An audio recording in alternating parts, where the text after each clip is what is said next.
এই মুহূর্তে নিবেদন করছেন ট্যালেন্টো এভিয়েশন।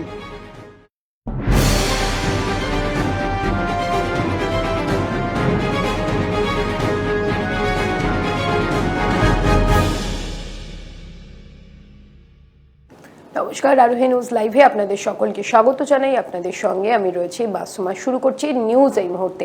আর শুরুতেই নজর রাখবো যে খবরের দিকে। গলায় ফাঁস দিয়ে আত্মহত্যা এক দম্পতির। ঘটনাটি ঘটেছে শান্তিপুরের 22 নম্বর ওয়ার্ডে এবং এই ঘটনাকে কেন্দ্র করে রীতিমতো চাঞ্চল্য ছড়িয়ে পড়েছে এই এলাকায়। ইতিমধ্যেই ঘটনার তদন্ত শুরু করেছে পুলিশ। পরিবেশ সূত্রে খবর, বছর 25-এর মলি খাতুনের সঙ্গে বছর 30-এর সাব্বির শেখের বিয়ে হয় গত 1 বছর আগে। সাব্বিরের বাড়ির পাশের পাড়া মালঞ্চ পাড়ায় মেয়ের পরিবার থাকে। অভিযোগ, সাব্বিরের মার সঙ্গে বাড়িতে প্রায় সাব্বিরের স্ত্রীর ঝগড়া হতো, তাই মলি খাতুন বাপের বাড়িতেই থাকতো। ইতিমধ্যেই গোটা ঘটনার তদন্ত শুরু করেছে শান্তিপুর থানার পুলিশ।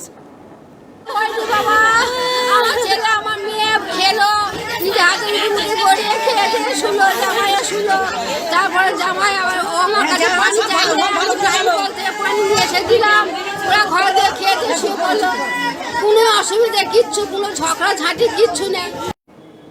রায়গঞ্জ কালিয়াগঞ্জের পর এবার হেমতাবাদে গোপন সূত্রে খবর পেয়ে লক্ষাধিক টাকার শব্দবাজি এবং আতশবাজি উদ্ধার করলো পুলিশ। যেমনটা জানা গিয়েছে, তারা গোপন সূত্রে খবর পায় এবং তারপরেই তল্লাশি অভিযান শুরু করে।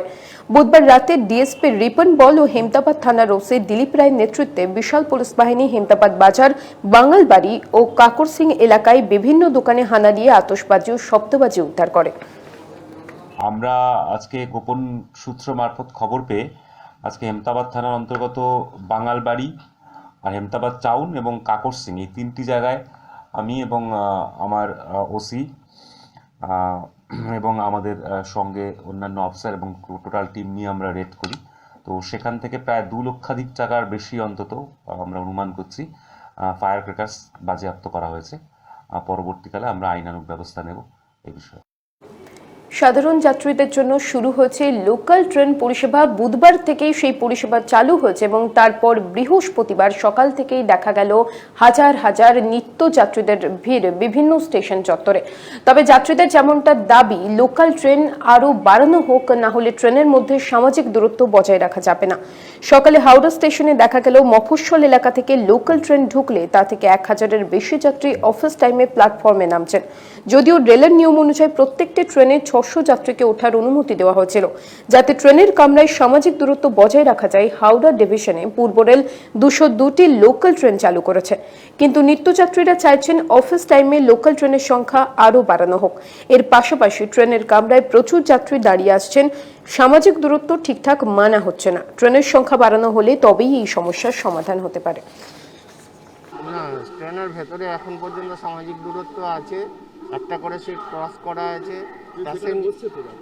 বসছে কিন্তু আবার কেউ বসছেও না, অনেক সিটই ফাঁকা গেছে, মানে ক্রসের জায়গাটা কেউ বসেনি, কেউ মানছে না। প্যাসেঞ্জাররা কিন্তু ভীষণ ভালো কোঅপারেট করছে এই ব্যাপারটা। ফারাক্কা শ্রীরামপুর ঘোষপাড়ায় একটি নিম গাছকেই গ্রাম্য কালী হিসেবে পুজো করা হয় প্রতি বছর। প্রতি বছরের মতো এই বছরও জোর কদমে প্রস্তুতি শুরু হয়ে গিয়েছে।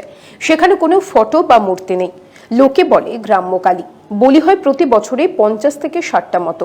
কিন্তু কি অদ্ভুত এই কালী পুজো, যেখানে কালীর কোনো মূর্তি নেই, কোনো ফটো নেই। পুরনো একটি নিম গাছকেই কালী রূপে পুজো করা হয়। গ্রামের বিভিন্ন মানুষের দুঃখ দুর্দশার কথা শুনে ভক্তদের মনস্কামনা পূরণ করেন এই দেবী। এবারও ঘটা করে কালী পুজো আয়োজন করা হয়েছে ফারাক্কা বেনিয়া গ্রামের শ্রীরামপুর ঘোষপাড়ায়। লোকের মুখে প্রচলিত এই গাছ কালীকে ঘিরে জনপ্রিয়তা এবং মিথ ক্রমশই বাড়ছে। গাছেও থাকবে না, ও মনে করেন কি একটা কাঁচা দেবতা। কাঁচা মানে যে কাউকে অমাবস্যা যখন লাগবে তখন মাটি ছিনতে হবে, তখন ওকে তৈরি করতে হবে, তখন ওকে পূজা দিতে হবে, আবার রাতারাতি ভাসাইতে হবে। তো পারবো না, ওই জন্য তো গাছকে পূজা করি। আমরা একটু জ্ঞান পড়লো, আমরা দেখলাম আগে প্রদীপ জ্বালিয়ে পুজোটা হতো। প্রদীপ জ্বালিয়ে, হ্যাঁ, প্রদীপ জ্বালিয়ে কারা বংশ ওনাদেরই বংশের একটা করে পাঠা পড়তো। তখন অত প্রচলন ছিল না। তারপরে আস্তে আস্তে জাগ্রত হলো, দূর দূরান্ত থেকে লোক আসতো, মানসিক করতো যে আমার তো আসলে কাজ হয়েছে, মানসিক হয়েছে, যে মানুষ পাঠা দিত। আস্তে আস্তে হচ্ছে পাঠা বলি, আস্তে আস্তে একটু উন্নত করছি। গাছ নিউজ এই মুহূর্তে এখন এই পর্যন্তই। অন্যান্য সব খবরের জন্য দেখতে থাকুন আরোহী নিউজ।